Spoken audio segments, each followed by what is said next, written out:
Yo, so I'm getting tagged left and right in these about this Huberman scandal. Everyone wants me to fucking weigh in on it.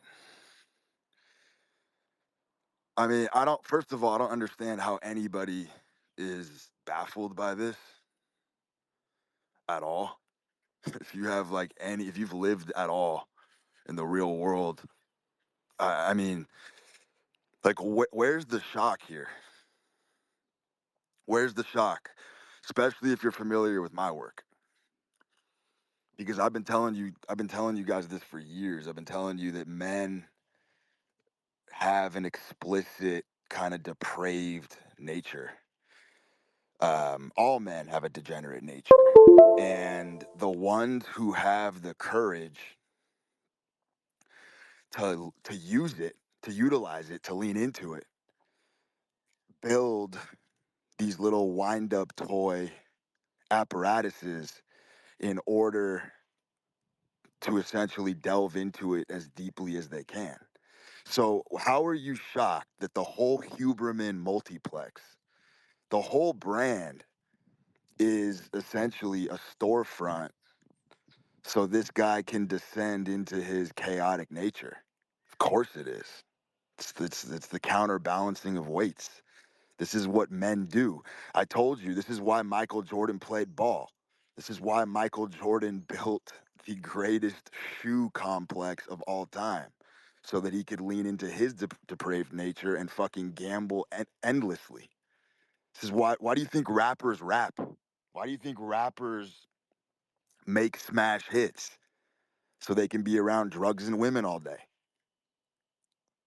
You know what I'm saying? Everything that a man builds construction wise is always a mechanism so that they can live the way they fucking want to live. I know some simple motherfuckers who want to make millions of dollars so they can go sit on an island and smoke weed all day and not be bothered by anybody. And I tip the hat to that. I 100% tip the hat to that. Because like I've always said, once you win the game, you can do whatever the fuck you want.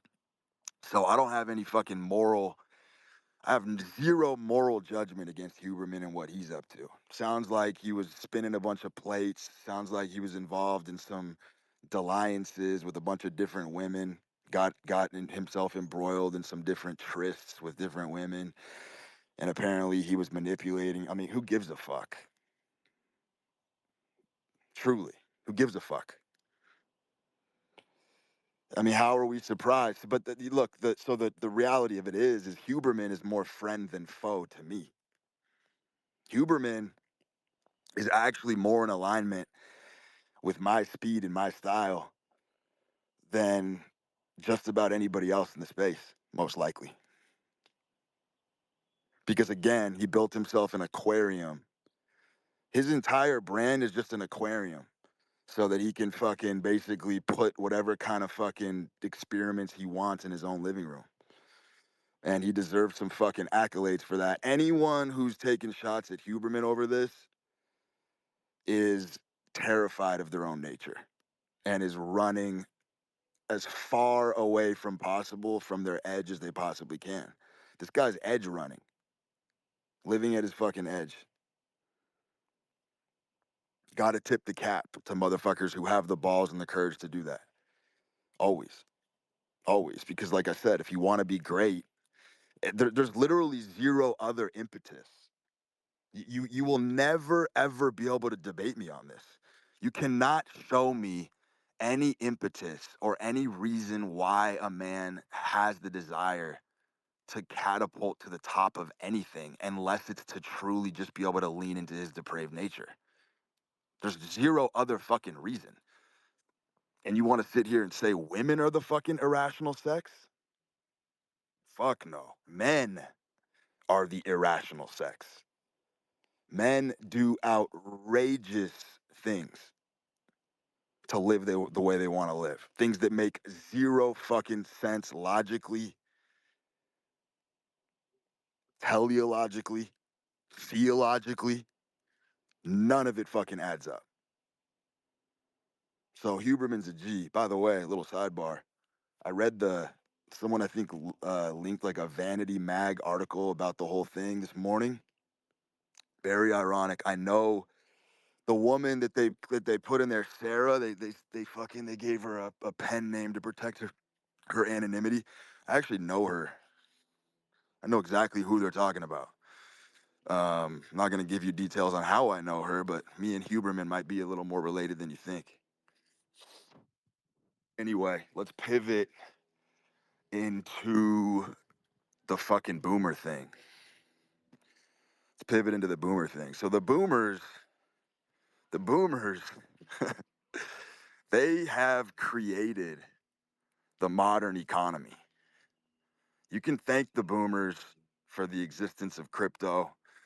You can thank the boomers for the explosion of gambling, degeneracy, whatever the fuck you guys want to call it. You can thank the boomers because it all goes back to what I said. Boomers, what they did is they tried to put vice grips on their kids.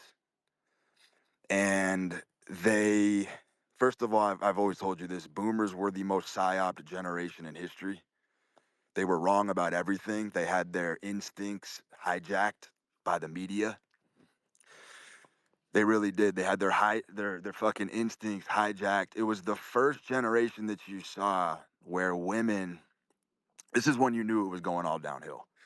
Here's the fucking landmark in history.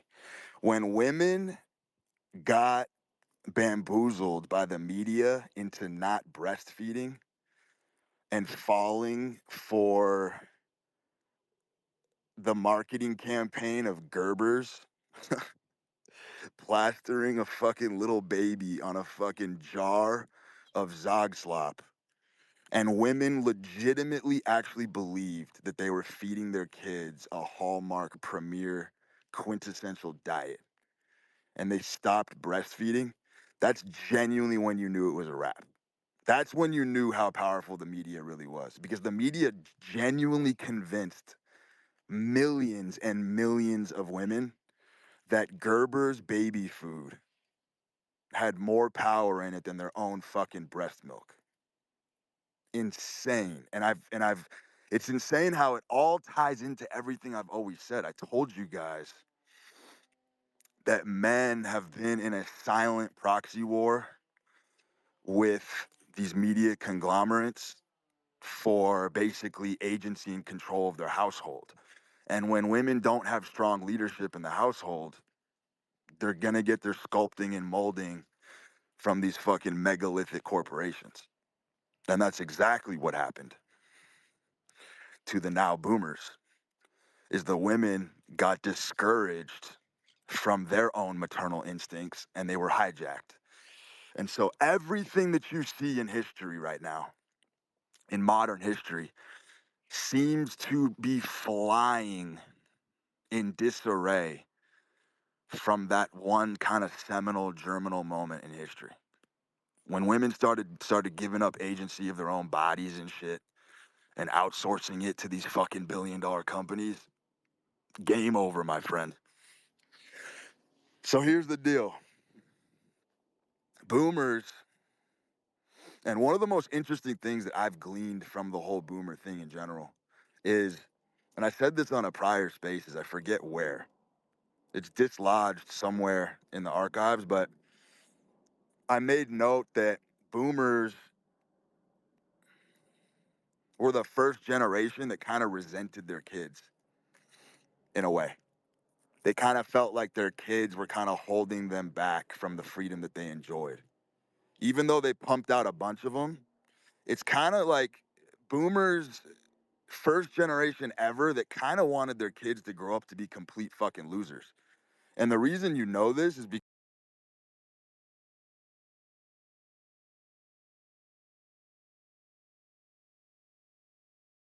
because they literally gave the worst advice in parental generational history.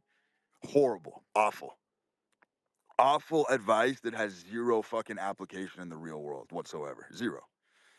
You know, telling you that fucking working at a fucking car wash for the summer is gonna build you this fucking majestic character. They tried to scoot you into these fucking gigs and told you that fucking hard manual labor is gonna fucking make you a man. Shit like that. Shit that is so fucking absurd with where the modern world was even headed. And a lot of kids definitely fell for this shit.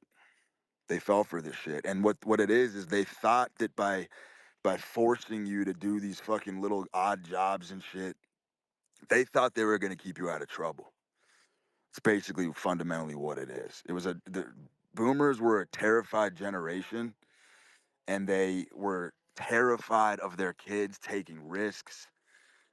They wanted safety nets for you, shit like this. They didn't understand that when they fucking made you work that job at the car wash for the summer, like what the fuck did they think was happening on lunch breaks? Like your manager was snorting fucking angel dust. Like they weren't shielding you from jack shit at any of these fucking jobs. Drugs, paraphernalia was still being passed around. The whole notion is absurd. So here's the thing, and this is what ties back into my philosophy. Boomers tried so hard to bevel the edge of their children and force them into being basically generic, homogenized little cogs in the machine that basically what you see is you're seeing the modern landscape, and crypto I see as sort of an artistic critique of the damage that the boomers did. Crypto is an act of defiance and rebellion. There's just no other way around it. It's a mockery is what it is. It's a form of mocking the modern system and just how gay everything is. And so you've now got kids that are literally in their pajamas printing money from their living rooms wherever the fuck they want. And this is a nightmare scenario for the boomers, by the way. Nightmare scenario.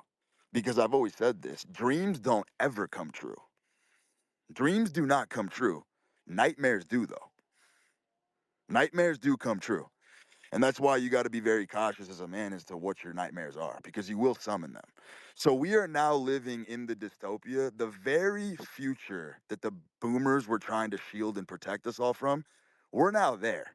It's now spawned. It has now happened. It has accelerated at an asymptotic rate. And this is the true boomer nightmare right now. Manifested before their very eyes. What did I tell you guys? I told you the more you try to prevent something from happening, the greater chance it's going to happen. And so the boomers manifested this because they tried to extinguish the sparks of genius and creativity in so many of their kids that all of their kids are basically the ones who said, fuck this. We're done working these bullshit jobs. We can't fucking pay our bills. We can't live the life we want. We're going to go fucking innovate.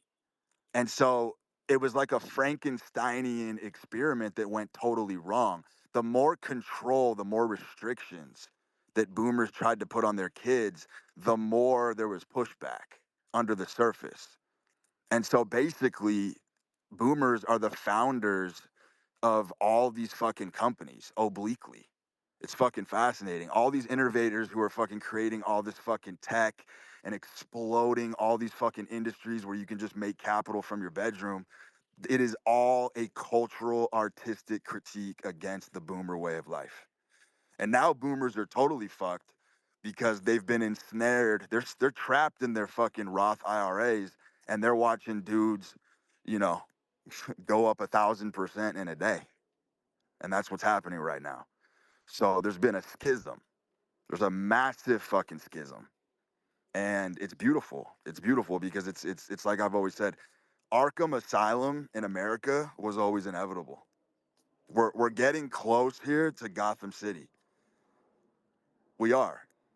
It's like you got traveling caravans and circuses going on fucking everywhere. It's all a circus.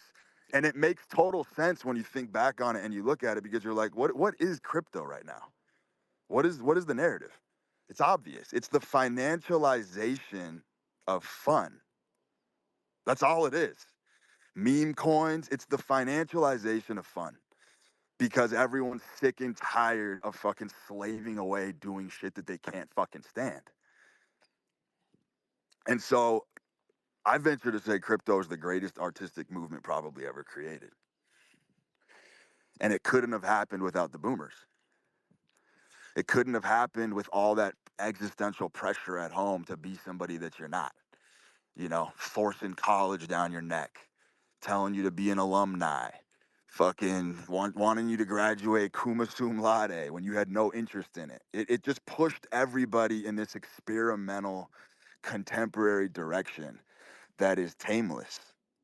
It's tameless. You can no longer contain it. It's untamable. It's got a breath of its own. It's even got a fucking spinal cord of its own. It's like I told you guys before, this market is its own dynasty now.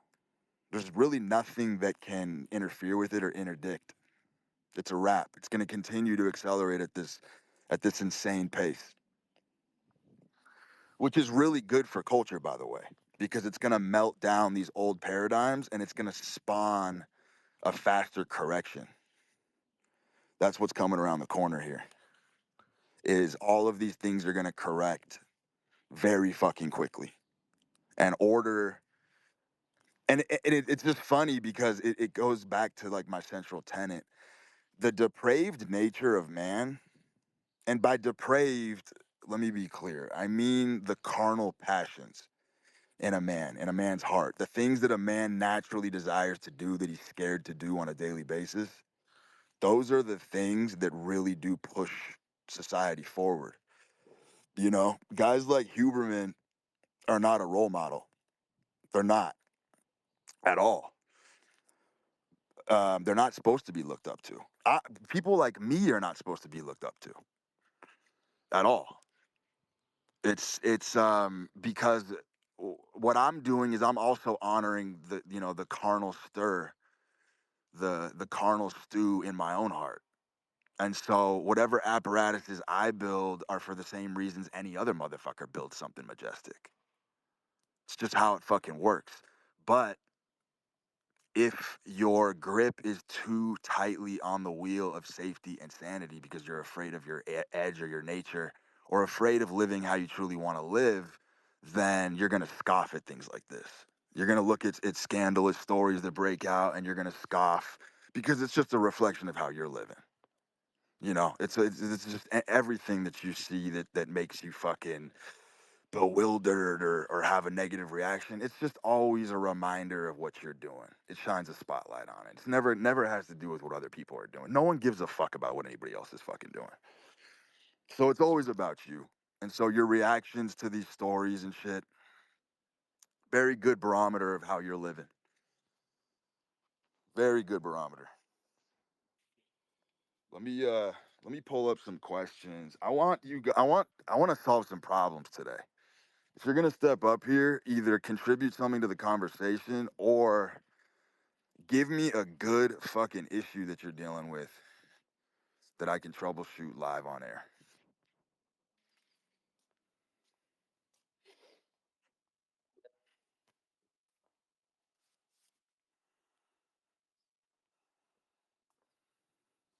Hello? Can you Yo, hear me? what's up? Yeah. Hey, bro. Question. Uh-huh. When it comes to living from your heart versus planning, living from your heart does Versus feel what? living from your heart, living Versus how what? Versus what you say? versus pre-planned Huberman style of life. Yeah, yeah. So the first one always feels more natural and you feel alive. But at the same time, what I see around me in all different fields, athleticism, sports, business, the people who are good planners and who live through numbers and statistics, they are winning when it comes to competition amongst men. Mm-hmm. So how do you reconcile that, or how do you do it together? How do Yeah, but you what's your point? Like how are they winning materially? materially competition? If we look, remember that guy you posted about, Mikey Musumeci, the jiu-jitsu dude? Mm-hmm. Like, yes, you can obviously see that the guy is on the spectrum, but people like him when you look at what they achieve and how far they go in a sense of competition with others, they go beyond dudes who just, doing it for the sake of it, for the fun of it. All these professional athletes Of course, often, but the thing is you can't really outrun your nerddom. You know, like you can't outrun the nerd in you. Everyone's tried to successfully do it, nobody's ever pulled it off. Let me tell you something. Brian Johnson is another great example of this. He's more similar to that jujitsu guy Mike than you think. And I said this before. I said that Brian Johnson's transhumanist experiment, yeah, you could look at that as a form of art, but it's coming from an inferiority complex. It's coming from an immortality ain't physical. And it's the same thing with this little guy, Mikey. Mikey can be a fucking world champion every fucking year for the next decade. Do you think, and this is a fucking rhetorical question, because this is the fundamental of what every man wants. I don't give a fuck what anybody says.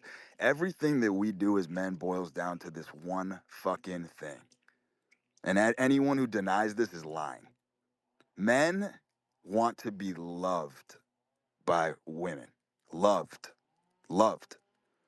Not just fucking, because we've seen every pickup artist who fucked tons of women always pivot because of the shame and disgust of not being truly loved by a woman. Infatuation. Men want a woman who's infatuated with them. That's what a man wants. And you look at some of these figures who basically brave and wade through all the bullshit in life and they get to the top and they still don't get the infatuation. They don't get it. Does Mikey look like a motherfucker to you who has women hurling themselves at him like they're at a fucking Beatles concert? The answer is fuck no. The answer is fuck no. And so when you want to talk about winning, there's one metric.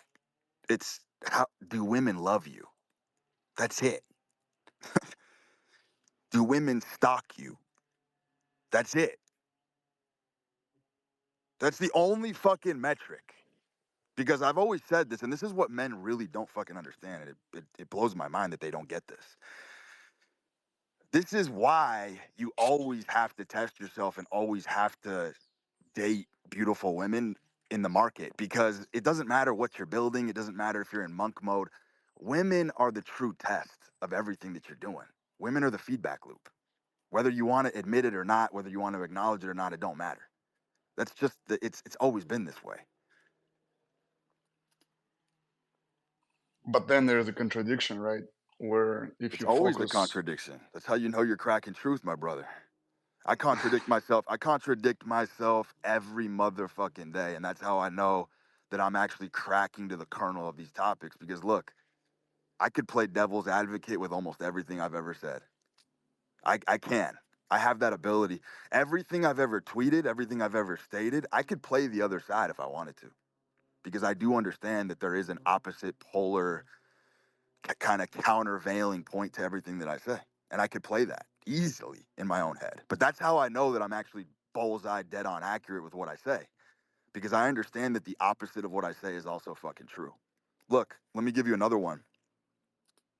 Health. People that are leaning heavily into health and like get obsessed with health protocols and shit, they are also afraid of their edge. Because you got to be careful what you wish for as a man. If you are injured even at a psychic level, it doesn't have to be a physical injury. You could have psychic wounds in your head, and you go to great lengths to heal all those things. You might not like the person that you become.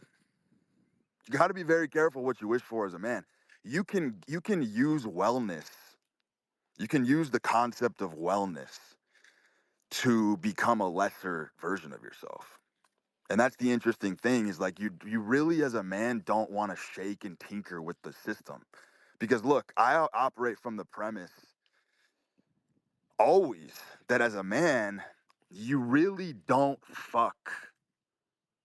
You do not want to fuck or tinker or try to fix the pathologies that your mind gives you. because these things are assistance mechanisms. These things, these quirks that you have, these illnesses that you have, they are there to assist you in helping move your life forward. And there's some terror about this in people. People think that they have to fucking get rid of their ADHD. They think that they have to tame all these things. And what do you see happen? I've seen men get really healthy, by the way, and their productivity plummets like 99%. Suddenly they don't even know who the fuck they are anymore.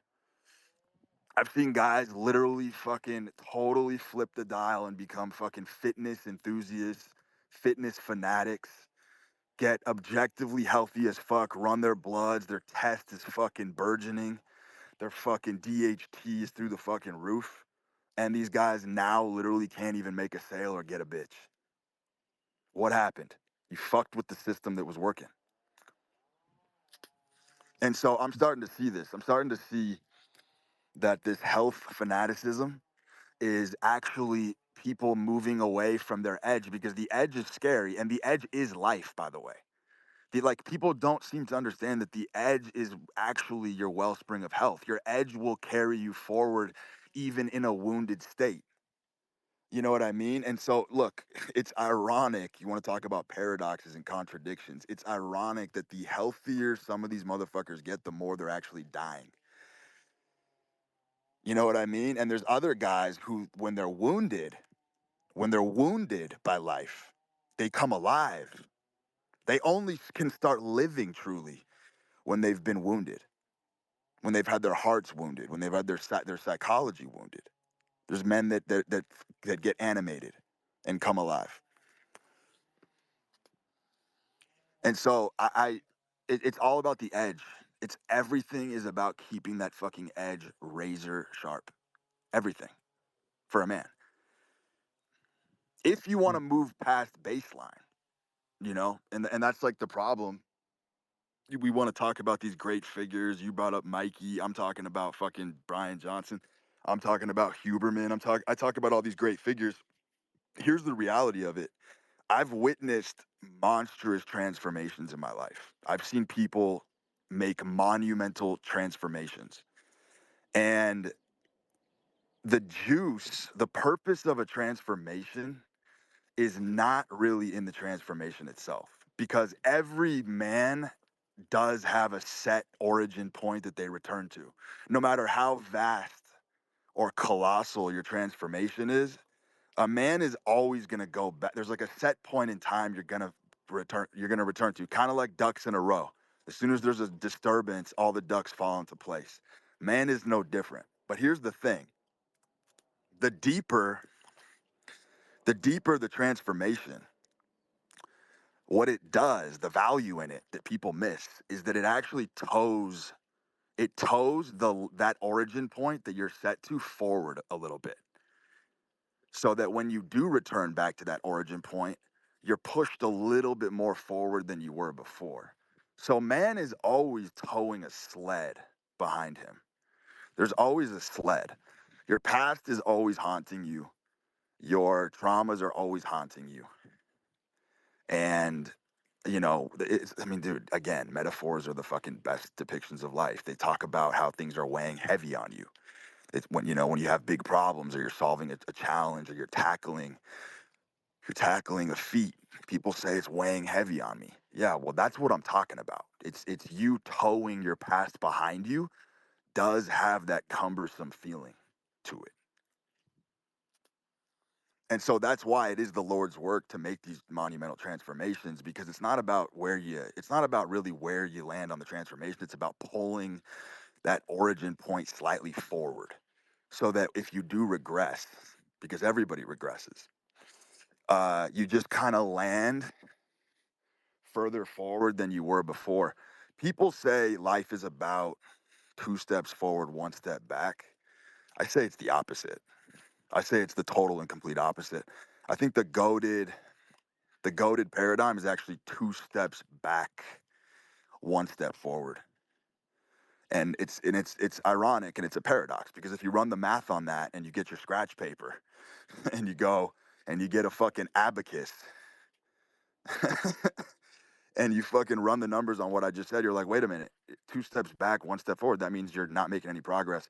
Wrong. Completely wrong. Because of that intangible spirit that you gain along the way, eventually makes you hopscotch fucking 10,000 steps forward. Like you'll make a quantum leap in a moment in time that you didn't even fucking think was possible.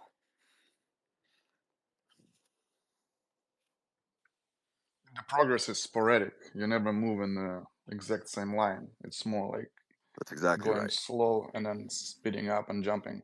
That's exactly The, right. By the way, that's why loss is so important. And that's why learning how to endure loss is so important because winning is not linear.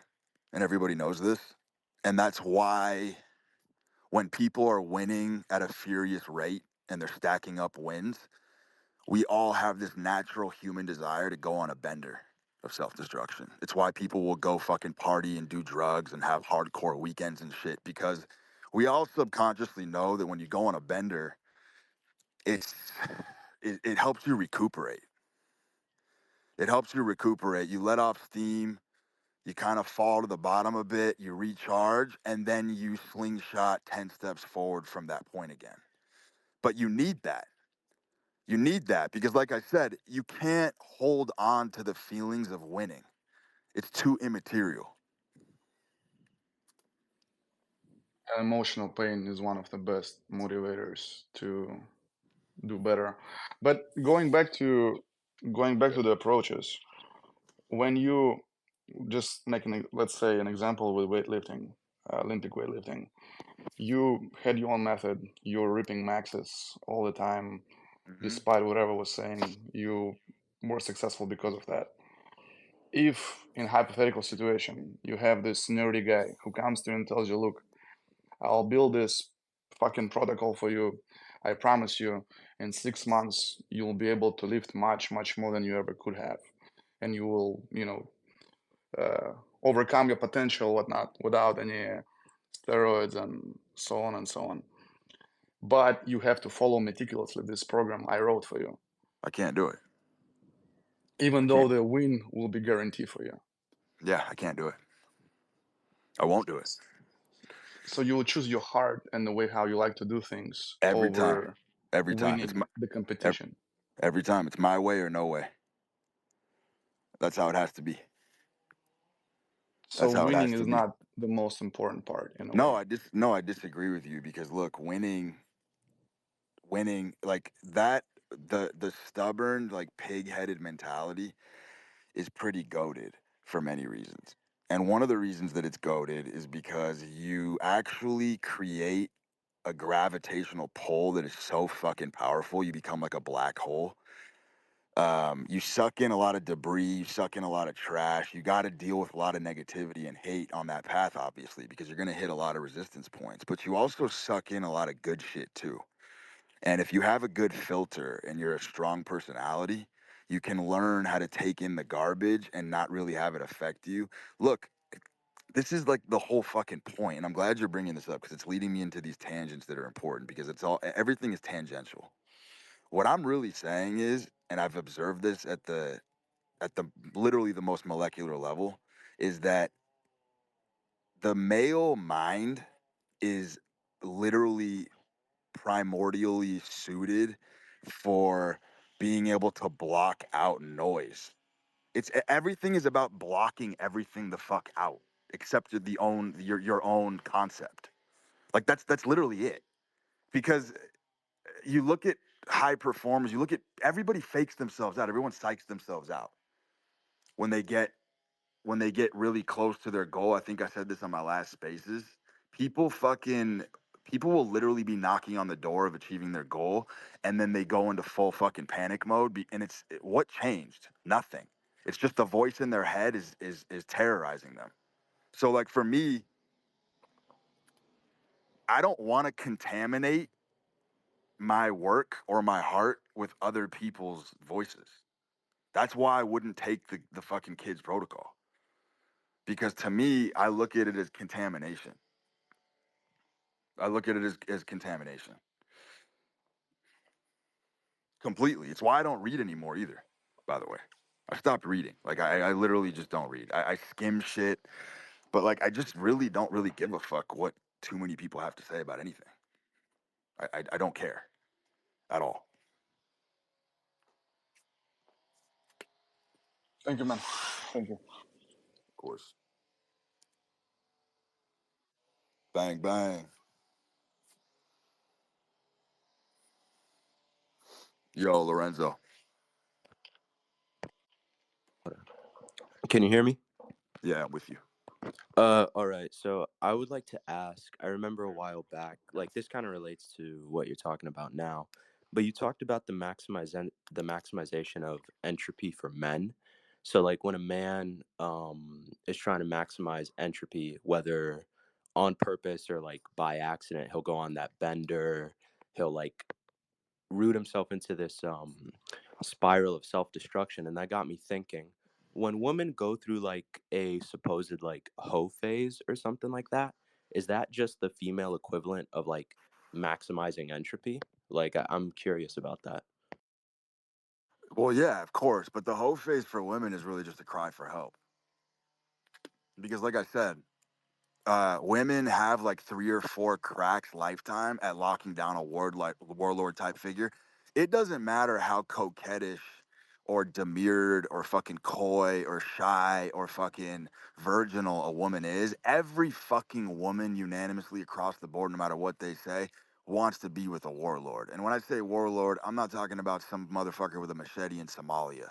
I'm talking about the fucking archetype, which can express itself in many different arrays. There's fucking artists that can be warlord types. It's just basically what I'm saying is it's a man who's in full control of his fucking domain. It's a powerful man. That's what a woman wants. Period. The end. And so the point is that when a woman is going through the hoe phase, she's caught in sort of this purgatory where she's basically looking, she's using these fucking other dudes as fodder. She's just fucking steamrolling these guys, waiting to get a fucking warlord. And when she does get the warlord, he's the only guy who can leave those indelible marks and scars on her. So she's only going to get her programming from a guy that she truly fucking respects.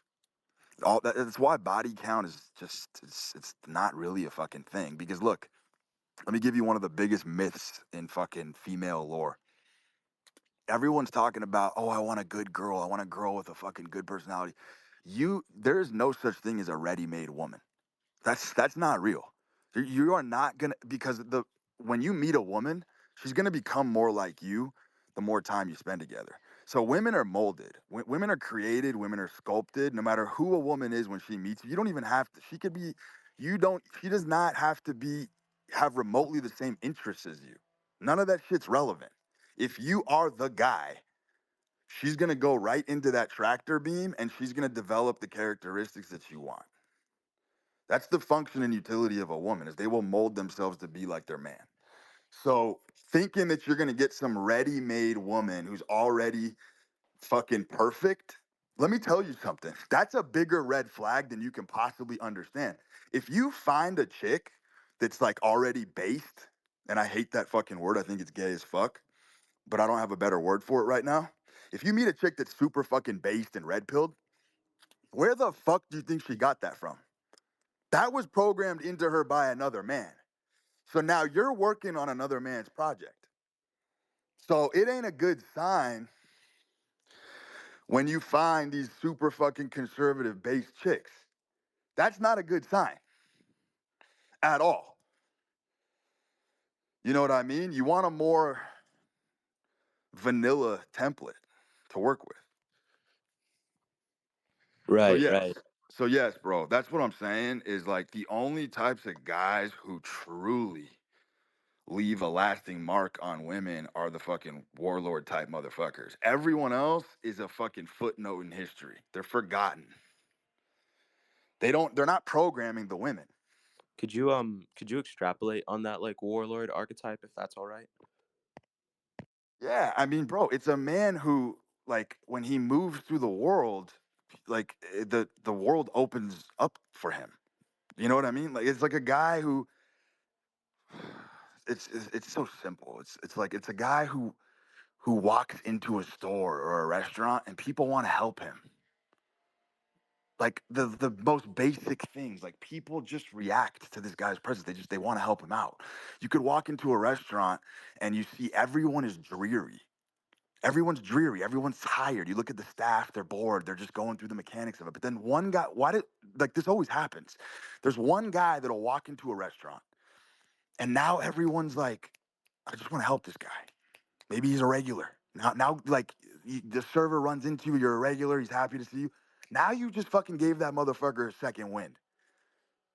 He's got a second wind. He's like excited to go fucking get your order and fucking make the modifications, and now he's fucking zipping around and shit. Like, it's people who fucking feed other motherfuckers energy. That's the guy. That's the guy who, when he walks around, everybody's feeding off this motherfucker's well of energy. That's who you want to be. You know what I mean? Like, yeah, there's just so many Yeah. guys who are there's so many guys who are just invisible, bro. They're invisible. They walk into a fucking store, they walk into a restaurant, and if they came back 6 months later, no one remembers their name. No one knows who the fuck they are. Some motherfuckers go to a place one time, can come back 2 years later, and everyone fucking remembers who this motherfucker was. Right. Would you say that? Inexplicable. But that has more influence and impact on a woman than anything else. Because women observe all this shit. Women really, in its fundamental form, women really look how other people treat a man. And that's how she like, she gets most of her feedback from that. Like, she Yeah. looks at how other people respond to you, and that's what gives you the status and the social proof. It's all about that. It's all about that. And then look, I'll go a step further. The best game works really well on mids, by the way. But it doesn't work well on hot women, because it goes back to that tweet that I had the other day where I said it's the deranged, it's the profane, it's the flaw that seals the deal. That's exceptionally true with hot women. You, as a man, the part of you that's gonna get a beautiful woman is the flaw. It's not the immaculate presentation. It's the fuck up. And also, like, I feel like boomer parenting, like you were saying earlier, because basically what boomer parenting was, it was like a castration of a lot of that, a lot of those flaws and like inherent. I don't want to use the word vitality, but it's almost. I feel like boomer parenting really psyoped a bunch of like guys into denying their flaws and trying to have this sort of like idealization of themselves and the woman that they're pursuing, like Dude, you in nailed it. contrast to what you're saying. Dude, you nailed it. Boomer parents were freaked the fuck out when they would see a flaw in their child. They would like want to fucking put you in therapy. Oh, we gotta fucking correct this. They're just trying to overcorrect everything. They're trying to fucking correct everything about you. That's literally what it was. That's a fact. You're 100% dead on. But to go back to my other point, um, like when I first met a woman, I would immediately, within 5 or 10 seconds, start just racist as fuck and dropping the word faggot constantly. Not not to be fucking flamboyant, but just to weed out all the bullshit up front.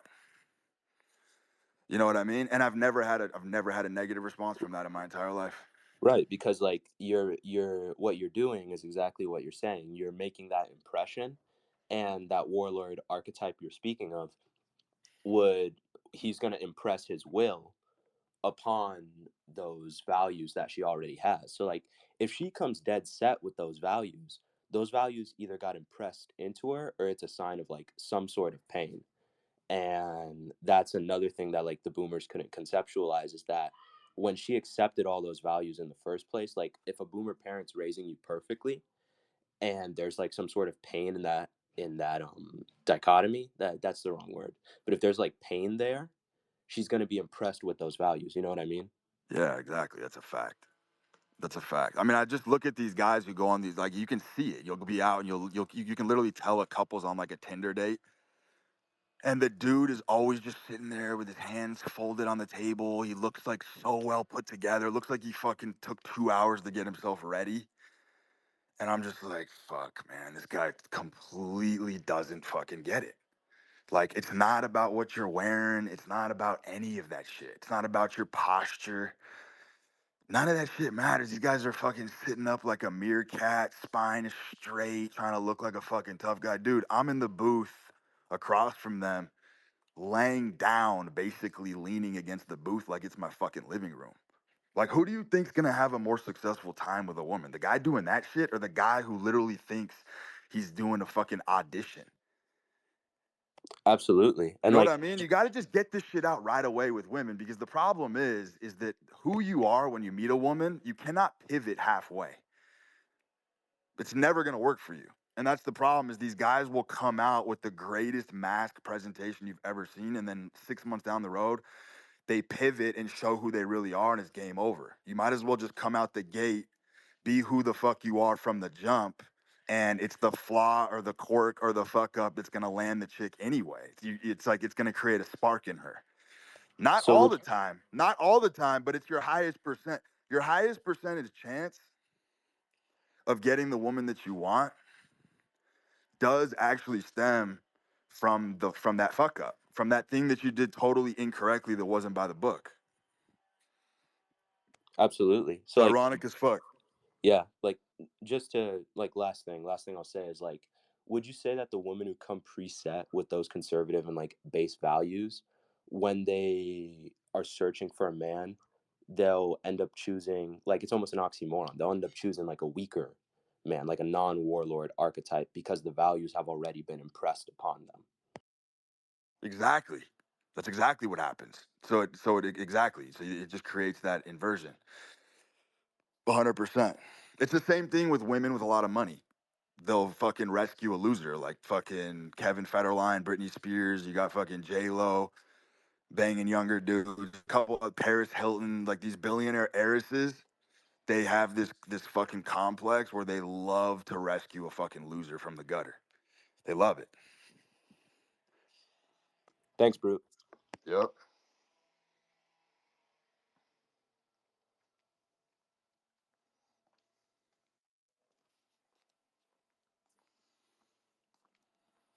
Yo, Michael.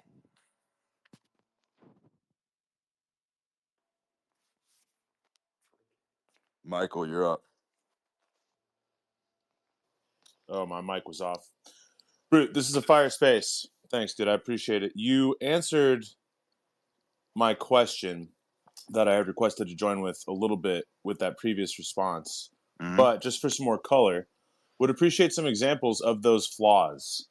What are those flaws, those imperfections? What are some examples? What did you see in your life? Bro, it could be something so simple as you're fucking you're at the gym and you're wearing a fucking wife beater and you're fucking doing power cleans and you get the fucking knurling dirt. You get the dirt from the fucking knurling on the iron on your fucking wife beater and you got like a black stain. But you got a date in 30 minutes. And what most men do is they see that and they know they got a date and they rush home and have to fucking they'll fucking put some fucking cleaner in it and fucking try to wipe it out or iron their shirt or change their shirt. Bro, if that happens to me organically, naturally, before a fucking moment in time like that, I'm just gonna fucking blaze out like a bat out of hell and go to the date with the fucking stain on the shirt. I don't give a fuck. That shit's never affected me. It doesn't affect anybody. Like this is, dude. It's fuck. I've always said this as a man. Your literally main job, your 24-hour job as a man, and this is unanimous, is to always be ready. Men don't get ready. Men don't fucking get ready. You don't have to look in the mirror. You don't have to fucking worry about any of that bullshit. Women have to get ready. Women get ready, and the more time a woman puts into getting ready for you on a date, the better it's gonna go. And guess what? The least amount of time that you put in to get ready on a date as a man, the better it's gonna go. Everything's the fucking exact opposite. So if you want to create that polarity, which I'm giving you a great example, imagine a woman showing up to a date and she's fucking dressed to the nines and she's all glamorized and beautiful, and you're just in fucking sweatpants and a dirty wife beater. It's just polarity. Like there's no other magic in it than it's the exact opposite of what she's doing. So of course it's gonna create fucking some mystique of chemistry. Like, that's my whole point. And that's a crude example. I'm not saying to intentionally do shit like this, but I'm saying if that shit happens or I got a fucking stain or whatever, I'm not worrying about it. It's like you say, like metaphors are the best examples or the best way to get these concepts across. That's a perfect literal metaphor.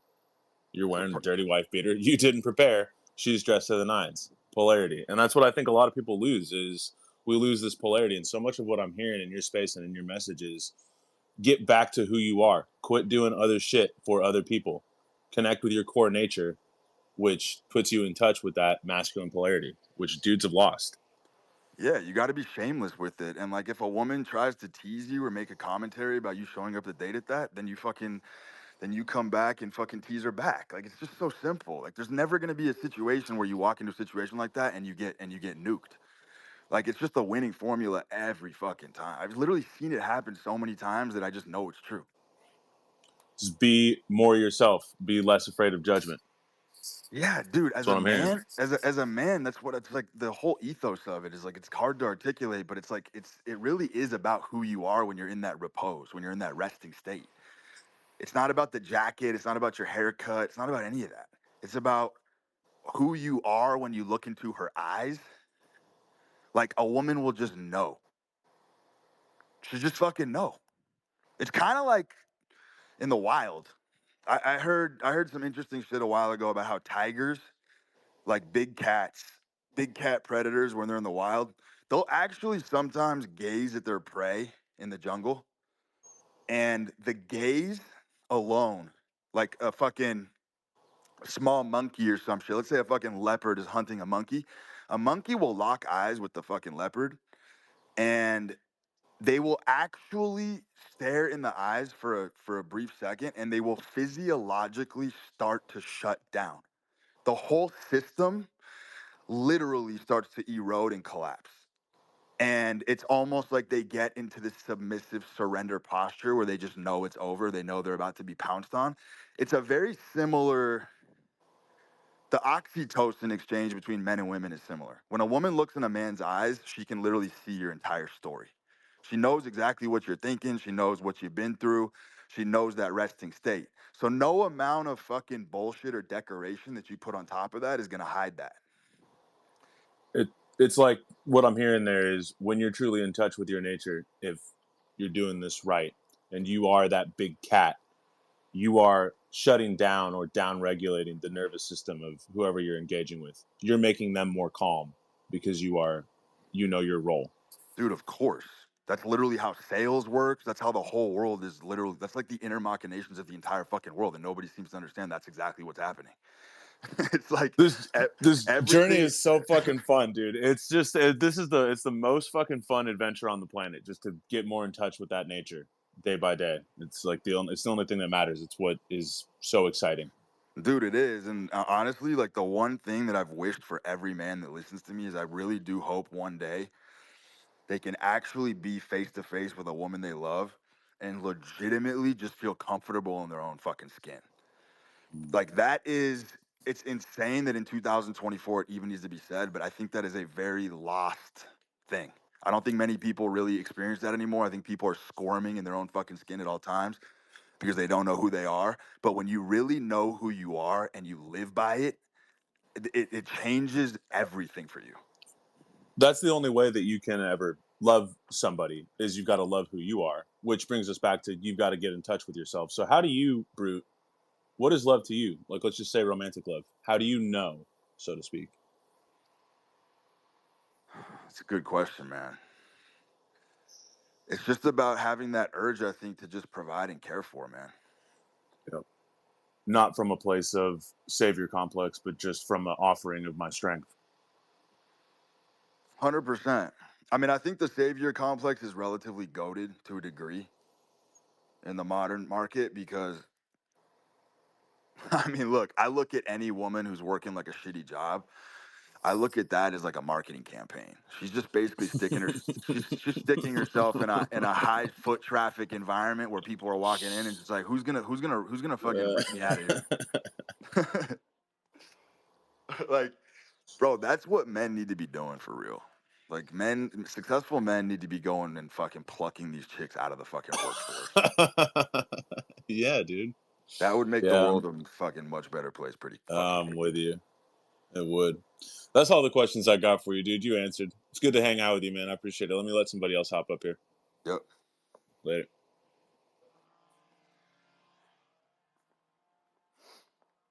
Yo, Diogenes. Hey, Brute. What's up, brother?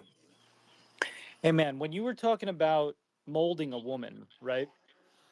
Mm-hmm. What if it's a two-part question, but what if you're trying to do that and it's not working? Like, but you don't know why or you don't know how. Because what I run into is, and I think other people do too, is they don't know they don't know why it's not working, even though they know what you're saying is true, but they don't know why. Like, they're like just totally confused, like how to do it and why it's not working. Yeah, don't find out. that's my fucking answer to that. Do not find out. Because remember, it's like I was saying, the search for the reasons why these things work is what actually fucking rips it away from you. You mean like if it's not working, it should be like seamless? Like if it's not working, you need to move on or what? With women? Yeah, like if you're with a Yeah, woman, yeah, right? yeah, yeah, yeah, of course. Relationships or work is absolute fucking bullshit. Relationships are not work. Like relationships should be extremely fucking seamless and easy. So if you're with a woman and it's not working to mold her, you don't sit there in a room and try to figure out why. You move on. No, I mean, look, there's always a root cause for misbehavior in women, and it's always a misgiving on the man's part. I'll give you kind of an example. Women never complain. If a woman starts complaining about nonsense, like telling you to not leave the doors open, like women will badger their men about nonsense. She's never complaining about the thing that she's complaining about. She's complaining about something bigger that's not being addressed. Women do not know how to complain about the root of the problem because that's a man's job to figure out what that is because she doesn't even know what that is. So it's always a symptom. People always take it at face value when a woman is bitching about something she doesn't like. It's never, ever about the thing she's complaining about. I promise you. There's some bigger picture where you're not leading, there's a failure in leadership, that if you filled that void, all of the complaining and all the bitching and all the badgering would stop instantly. So guys will literally solve the thing that the woman's complaining about, but then the complaining continues to intensify and it ramps up. And then they're confused. They're like, in their head, they're like, wait a minute, I'm doing everything she said she wanted. Why is this getting worse? It's because he fell for the trap. He doesn't understand that when a woman is bored or a woman is not truly being fulfilled in the way that she wants to, she's going to start nitpicking and inventing reasons for why things are fucked up. And she'll literally start fucking seeking those out like a hound. And she'll find absolute nonsense to complain about that has nothing to do with the real problem. And that's the beauty of women, by the way, is they just give you clues. They never, because they don't have the capacity to tell you how to fix it because you're the man. So they just give you the clues, and it's your job as the man to go fucking Sherlock Holmes the shit and figure out what the root of the problem is. That's a huge one, by the way. This one goes over most guys' heads. It's literally never. You'll never find a scenario where a woman is genuinely complaining about the thing that's bothering her. She's just giving you a clue. You know, she tells you that she doesn't like this thing that you did that's small. She's giving you a fucking clue.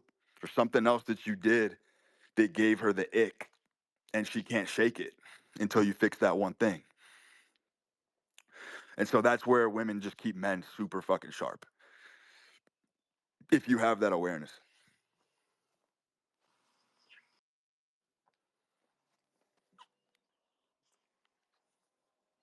Did I lose you?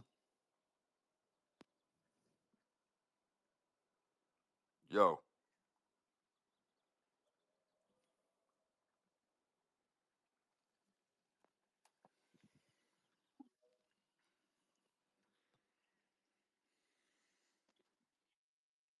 Yo, I can. Was my audio fucked on that or no? Brute? Yes. Yo.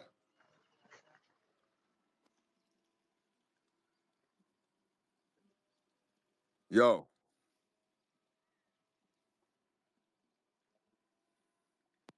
Yo, can you hear me? Yo, is my mic on?